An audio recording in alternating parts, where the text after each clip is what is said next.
నమస్తే, welcome to great Andhra. మనతో పాటు ఉన్నారు సీనియర్ పొలిటికల్ అనలిస్ట్ జిఆర్ మహర్షి గారు. నమస్తే సార్. నమస్తే అమ్మా. సార్, బీజేపీ అభ్యర్థుల లిస్టు, ఫైనల్ లిస్టు వచ్చేసింది అసెంబ్లీని పోటీ చేస్తున్న వాళ్ళది. అందులో దాదాపు 4 స్థానాలేమో రాయలసీమ నుంచే చేస్తున్నారు. మరి వైసీపీకి కంచుకోట అంటున్న రాయలసీమ జిల్లాల్లో వీళ్ళు పోటీ చేయడం అనేది సేఫే అంటారా వాళ్ళకి, బీజేపీ వాళ్ళకి? బీజేపీకి ఏ రకంగా కూడా సేఫ్ కాదు. ఎప్పుడు సేఫ్ అవుతుందంటే ఓట్లు పర్ఫెక్ట్గా ట్రాన్స్ఫర్ అయ్యి తెలుగుదేశం బీజేపీ గెలుపు తన గెలుపు అనుకొని తెలుగుదేశం కృషి చేసి తెలుగుదేశం తన భుజాల మీద మోసుకొని వెళితే అప్పుడు హోరాహోరీ అవుతుంది. అప్పుడు కూడా గెలుస్తారు ఓడతారు అనేది మనం చెప్పలేం. కానీ ఇప్పుడు బీజేపీ 4 సీట్లు తీసుకుంది రాయలసీమలో.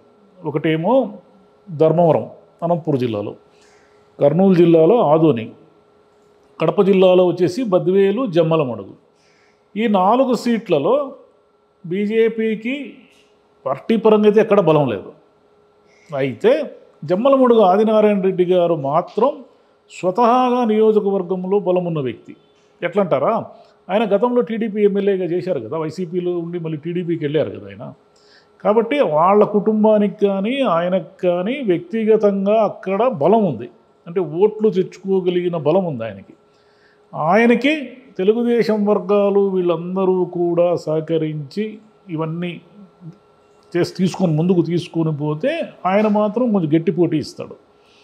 ఇక మిగతావన్నీ కూడా తెలుగుదేశం వాళ్ళు తమ భుజాల మీద తీసుకెళ్లాల్సిన పరిస్థితి. అయితే ఈ నియోజకవర్గాల్లో తెలుగుదేశము కుమ్ములాటలు విపరీతంగా ఉన్నాయి. బద్వేల్ అనేది ఓకే, కానీ బద్వేల్లో అక్కడ ఉన్న స్థానిక ఎమ్మెల్యే వైసీపీ ఎమ్మెల్యే సుధా గారికి కొంత వ్యతిరేకత ఉంది అని అంటున్నారు. కానీ మరి బీజేపీకి అవి ట్రాన్స్ఫర్ అయ్యి తెలుగుదేశం వాళ్ళు తమకు గెలుపుగా తీసుకెళ్తారా లేదా అనేది కొంచెం టైం పడుతుంది మనది. అయితే బాగా ఇబ్బందికరమైన సీట్లు ఏమిటంటే ధర్మవరము, ఆదోని. ధర్మవరంలో ఏమిటంటే సత్యకుమార్ గారిని తెచ్చి అక్కడ పెట్టారు. ఆయనకి ధర్మవరానికి ఏమి సంబంధం లేదు. ఎందుకంటే అక్కడ ఉన్న ముఠా కుమ్ములాటల్లో ఎవరికి టికెట్ ఇవ్వాలి అనే కన్ఫ్యూజన్ వల్ల బీజేపీకి అయితే సేఫ్, ఇద్దరు కలిసి పనిచేస్తారు. అక్కడ 2 వర్గాలు ఉన్నాయి. ఒకటి పరిటాల శ్రీరామ్ గారు, ఆయన నిన్న మొన్నటి వరకు ధర్మవరంలో తెలుగుదేశం పార్టీని క్యాడర్ని ప్రొటెక్ట్ చేస్తూ వచ్చారు. ఒక రకంగా ధర్మవరం సీటు తనకే అనే ధీమాతో కూడా ఉన్నారు ఆయన. కానీ లాస్ట్ మినిట్లో ఏమైందంటే వరదాపురం సూరి గారు, అంటే ఆయన కూడా మాజీ తెలుగుదేశం ఎమ్మెల్యేనే ధర్మవరానికి. ఆయన ఏమిటంటే వైసీపీ అధికారంలోకి వచ్చిన తర్వాత సేఫ్ సైడ్గా బీజేపీలో చేరిపోయి కొంతకాలంగా నియోజకవర్గానికి అందుబాటులో లేరు ఆయన. ఇప్పుడు ఏమిటంటే ఆయన ఎన్నికలు వచ్చేసరికి నియోజకవర్గంలోకి వచ్చి నాకు బీజేపీ తరఫున సీటు ఇవ్వండి అని అడిగారు. నిజానికి బీజేపీ తరఫున సీటు అంటే కొంచెం గట్టి అభ్యర్థి కిందే లెక్క ఆయన. అయితే ఆయనకి సీట్ ఇస్తే తెలుగుదేశంలో ఉన్నటువంటి పరిటాల శ్రీరామ్ గారు వాళ్ళ వర్గం పనిచేయదు అనే భయంతో ఆయనకి సీట్ ఇవ్వకుండా ఒకవేళ వేరే అభ్యర్థిని తెస్తే ఆయన, పరిటాల కుటుంబము వీళ్ళందరూ కూడా ఆ అభ్యర్థి గెలుపుకు కృషి చేస్తారు అనే ఒక దూరమైన ఆలోచనతో సత్యకుమార్ గారిని తెచ్చారు. సత్యకుమార్ గారు ఇప్పుడు ధర్మవరానికి కొత్త, అక్కడ ఉన్న రాజకీయం కొత్త, అవన్నీ ఆయన అర్థం చేసుకుని ముందుకు వెళ్ళాలి.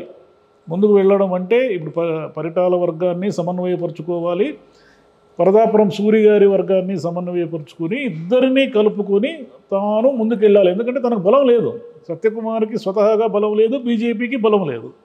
వీళ్ళిద్దరూ కలిసి సత్యకుమార్ అని బీజేపీ అభ్యర్థిని ఎమ్మెల్యేగా ఎందుకు గెలిపిస్తారు? చిన్న డౌట్ అది.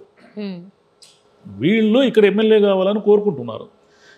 ఒకరేమో మాజీ ఎమ్మెల్యే తెలుగుదేశం తరఫున, ఒకరేమో ఆ ఏరియాలో ఎంతో కొంత బలము ఆధిపత్యము ఉన్నటువంటి పరిటాల కుటుంబం.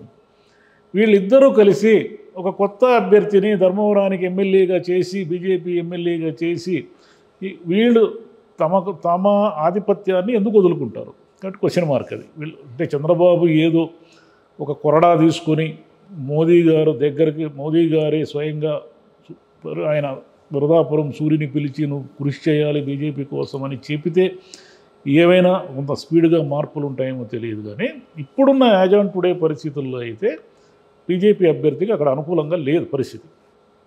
ఇక ఆదోనిలోకి వెళ్దాం. ఆదోని ఏమిటంటే అది తెలుగుదేశానికి గట్టి పట్టున్నటువంటి ఏరియా. మీనాక్షి నాయుడు అనే నాయకుడు ఉన్నాడు, ఆయన మాజీ ఎమ్మెల్యే. ఆయన ఏమిటంటే గత 2 సార్లు ఆయన ఓడిపోయాడు. సాయి ప్రసాద్ రెడ్డి గారి చేతిలో, వైసీపీ చేతిలో ఓడిపోయారు. ఈసారి టికెట్ తనకు గ్యారంటీ, ఈసారి తెలుగుదేశం గాలి ఉందని ఆయన నమ్ముతున్నారు. ఈ పరిస్థితుల్లో ఏమైందంటే ఆయన్ని పక్కన పెట్టి డాక్టర్ పార్థసారథి గారిని తెర మీదకి తెచ్చారు. డాక్టర్ పార్థసారథి గారికి ఆదోనికి ఏమీ సంబంధం లేదు. ఇప్పుడు సత్యకుమార్ గారికి ధర్మవరానికి ఏమీ సంబంధం లేనంటే పార్థసారథి గారు మదనపల్లి వాస్తవ్యులు. తిరుపతిలో ఒక డెంటల్ ఆసుపత్రితో ఆయన తన కెరీర్ ప్రారంభించి మెల్లిగా ఆయన విస్తరించి మొత్తం తెలుగు రాష్ట్రాల్లోనూ కర్ణాటకలోనూ ఎక్కడైనా సరే పార్థ డెంటల్ క్లినిక్స్ అనేటివి ఈరోజు చాలా ఫేమస్.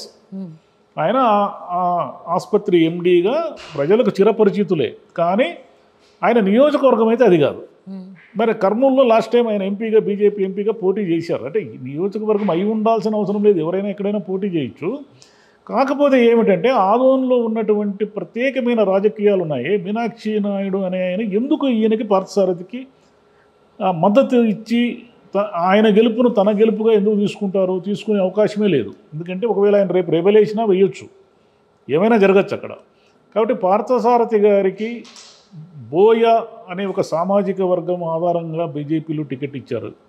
కాబట్టి అక్కడ ఆదోనిలో బోయ సామాజిక వర్గం ఓట్లు ఎక్కువ ఉన్నాయని అవన్నీ కూడా ఇటువైపు పడతాయి. ఎలాగూ తెలుగుదేశము జనసేన పెద్ద లేదనుకోండి, రాయలసీమ జిల్లాలో పెద్దగా జనసేన ప్రాబల్యం ఏమీ లేదు, కొన్ని చోట్ల మినహాయిస్తే. ఆదోనిలో బీజేపీ వాళ్ళకి టీడీపీ వాళ్ళు పూర్తి స్థాయిలో సహకరించి గెలిపిస్తారు అనేది వీళ్ళ అంచనా. అయితే ఆ మీనాక్షి నాయుడు అనే ఆయన ఎట్టి పరిస్థితుల్లో కోఆపరేట్ చేసే అవకాశం లేదు. ఊరికే మొహమాటానికి సరే మీరు పార్టీ అభ్యర్థిని ప్రకటించారు కాబట్టి నేను పనిచేస్తానని అంటే అనొచ్చు, కానీ ఆయన కానీ ఆయన వర్గం కానీ ఇవన్నీ కూడా, ఎందుకంటే ఎన్నో టర్ముల్లో ఆయన అక్కడ పోటీ చేశారు, ఎమ్మెల్యేగా గెలిచారు, ఓడిపోయారు. ఒక స్ట్రాంగ్ హోల్డ్ అది ఆయన మీనాక్షి నాయుడు అనే ఆయనకి. తన స్ట్రాంగ్ హోల్డ్ అయినటువంటి నియోజకవర్గాన్ని ఎవరి కోసమో త్యాగం చేసి ఆయన ఎందుకు తప్పుకుంటారు పక్కకి?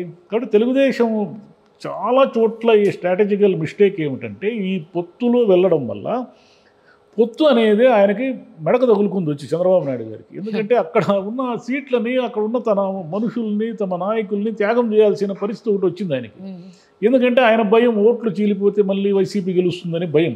సరే, ఆయనకు తాను గెలవడము, తన పార్టీ అధికారంలోకి రావడము, తాను ముఖ్యమంత్రి కావడం ముఖ్యం కాబట్టి ఇంకా ఆయన కోసం ఎవరు త్యాగం చేయాల్సింది. ఆ త్యాగాల్లో మీనాక్షి నాయుడు గారు ఆయన అకౌంటు అక్కడ సెటిల్ చేశారు. అంటే ఆయనకి ఎప్పుడైనా ఎమ్మెల్సీ ఇస్తాము, నీకు అది ఇస్తాము, ఇది ఇస్తామని చెప్తారు, కానీ చేతిలో ఉన్నది వదులుకొని ఎప్పుడూ వచ్చే దానికోసం ఎవరు పనిచేస్తారు ఈ రోజుల్లో?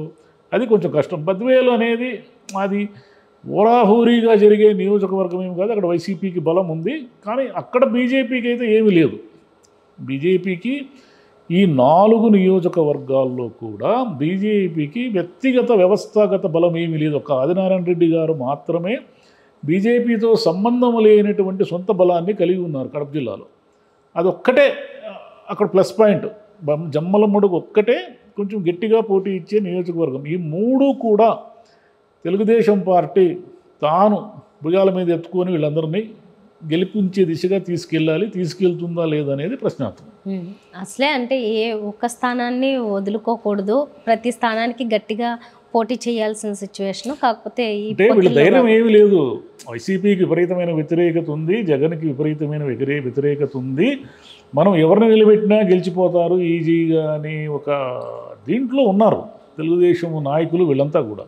అది నిజంగా అంత వ్యతిరేకత ఉందా లేదా అనేది ఇంకా ఇప్పటికీ అర్థం కావడం లేదు. ఎందుకంటే మనకు నిన్న జరిగిన పొద్దుటూరు సభ కూడా విజయవంతమే. అఫ్కోర్స్ పొద్దుటూరు సభలో జనం లేదని కూడా వార్తలు వచ్చాయి. ఇప్పుడు ఏమైపోయిందంటే జనము ఉన్నట్టుగా మనకు ఒక మీడియాలో కనిపిస్తూ ఉంటుంది, జనము లేనట్టుగా ఇంకో మీడియాలో కనిపిస్తుంటుంది. అది చంద్రబాబు నాయుడు గారికైనా ఇంకోరికైనా జగన్కైనా అది కామన్.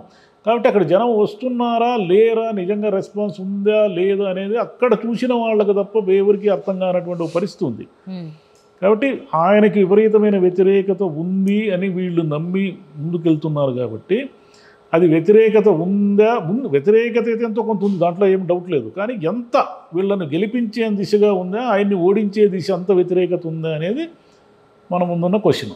ఓకే, సో అది మొత్తానికి ఏ స్థానాలు అయితే తీసుకున్నారు, కానీ ఎన్ని గెలిపించుకుంటారో. వీళ్ళు ఎన్ని ఓడిపోతే అంత వైసీపీకి లాభం, వీళ్ళు ఎన్ని గెలిస్తే అంత టీడీపీకి లాభం. మరి గెలుపు అనేది అంత ఈజీగా అందుకే ఉందంటే బీజేపీ స్థానాలు కదా అని వదిలేయడానికి లేదు, గెలిపించుకోవాల్సిన బాధ్యత టీడీపీ. టీడీపీనే గెలిపించుకోవాలి. బీజేపీ ఎలా గెలుస్తుందా? బీజేపీ స్వయం కృతాపరాధం కదా. బీజేపీకి తనకంటూ బలాన్ని నిర్మించుకోవాల్సిన నియోజకవర్గాల్లో కూడా నిర్మించుకోలేకపోయింది, తనకంటూ నాయకత్వాన్ని నిర్మించుకోవాల్సిన నియోజకవర్గాల్లో కూడా నిర్మించుకోలేకపోయింది. అది బీజేపీ స్వయం కృతాపరాధం. బీజేపీ ఈరోజు ఏ నియోజకవర్గంలో కూడా తెలుగుదేశము జనసేన కలిసి మద్దతు ఇచ్చినా ఇవ్వకపోయినా, కలిసి పనిచేసినా చేయకపోయినా ఈ సీటు మేము గ్యారంటీగా గెలుస్తామని చెప్పే సీట్ లేకుండా పోయింది వాళ్ళకి. అది వాళ్ళ problem. Right sir. Okay sir, thank you. Thank you అమ్మా.